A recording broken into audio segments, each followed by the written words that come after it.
So this is the show of pronunciation. Here to help you build a charcuterie board at home is Dragan Kovacevic. Very good. Was that good? Very good. Woo! I wasn't so good earlier in the day, though. No, you got it. You nailed it. He took me to school. He's got a place called Europa Charcuterie, and you're in Parma, right? Correct. What road are you on? We're on Pro Road. You're on Pro Road. Between Snow and Ridge. Okay, you're going to love this place. You got to listen up and check this out because this guy's got some great stuff. And you're one of the few guys, really, that does this. Yeah. More and more is coming aboard, but we were the first in Ohio to do it the old-fashioned way, where it's dry cured, it's aged, from anywhere from 30 days to 6 months. So we're talking about sausages and meats and all the stuff, like all the stuff you see on this board comes from his store, and he makes most of it, and he's going to show you how to put something together here. So what are we working with here? Yeah, anytime you're putting together a charcuterie board, you've got to remember, I call it the 5 S's and the 1 C. So you're looking for savory, you're looking for salty, you're looking for smoky, you're looking for sweet, and you're looking for soft. And then the last thing is crunch.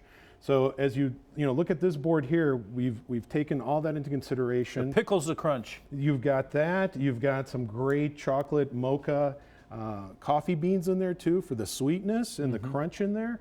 When I set up the board, what I like to do is I like to kind of portion it off in different sections. Like this would be the hot section. So anybody that likes really hot and spicy, they're going to be working off this area. Now, since you do have the hot, what do you got to do? You got to cool it down. So the way we're going to cool it down, the cheeses and the soft cheeses, and we have a great, this is a goat cheese walnut spread from the guys over at Old Brooklyn Cheese Company, local. Stuff is fabulous. It will really cool down any one of these. Would this be a goat or a cow? That's a goat. Goat. That's a goat. So, and then we've got a traditional Serbian soft cream spread that's called kajmak. Once again, it's excellent to cool down, something off of here. And if you really like hot and spicy, we did some andouille, which has the hot Calabrian peppers in there.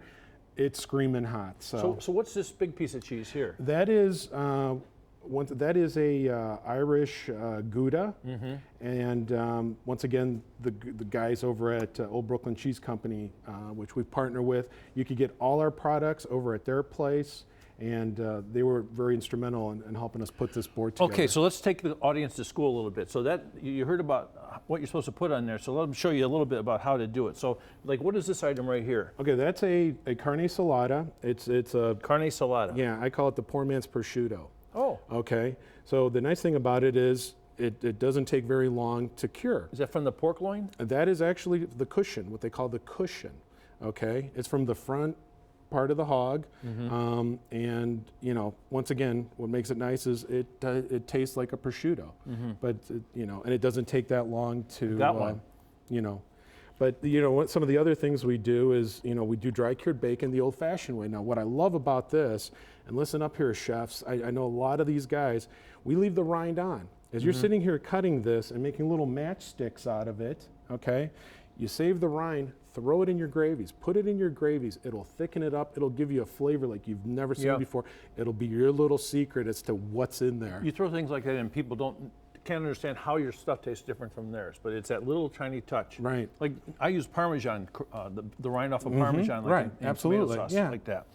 So what's this one? This is more... That was a test batch of our mortadella that we were trying to put together. So that was our first test batch, and I figured, okay, let's bring it for color, for authenticity.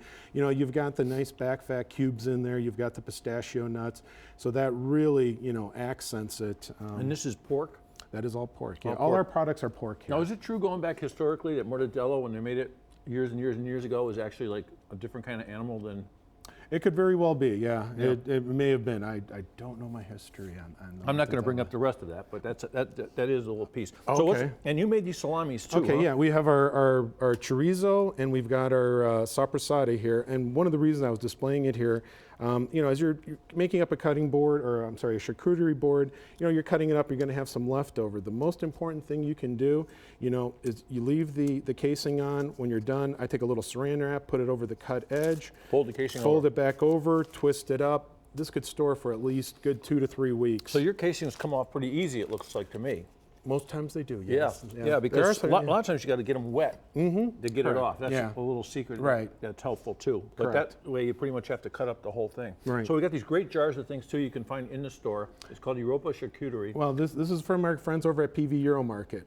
Do Do you keep these in your store though? No, So we don't. No. So you have to we send them just over have there. our shop. We have our shop. That's where we make it. We ask everyone either go on their website to order Mm-hmm. the stuff, or give us a call ahead of time so we could, get everything together. Because our shop is small. It's 800 square feet. Yeah, but boy, you do some stuff. Yeah, we're built out. I mean, every little corner is. Okay, so is- what's happening Saturday, February 25th? At the end of this month, we'll be down at the Slovenian Kurentovanja Festival. So you'll be able to buy some of our products there. I'll have one of my associates, Jovan, he'll be out there selling this stuff. And it'll be a good time. That's Saturday, the 25th. Look at all the letters in that word. How do you say that again? Kurentovanja. Kurentovanja. Yes. That's And great. I hope my Slovenian friends don't yell at me for. No, nobody's going to yell at you. Your stuff is so beautiful. I got to tell you, folks, this is really, really special stuff. So if you got a Saturday or whatever time to drive over to check you out in Yeah, Parma. give us a call though ahead of time. Make sure somebody's there. Yeah, and if you need some tips, he'll give you some tips and tell you how to do this and where to go to pick up the cheese and all the stuff. And this is a great, great way to entertain. Instead of having a whole bunch of Absolutely. crazy appetizers, Right. you put that out and folks go crazy for it.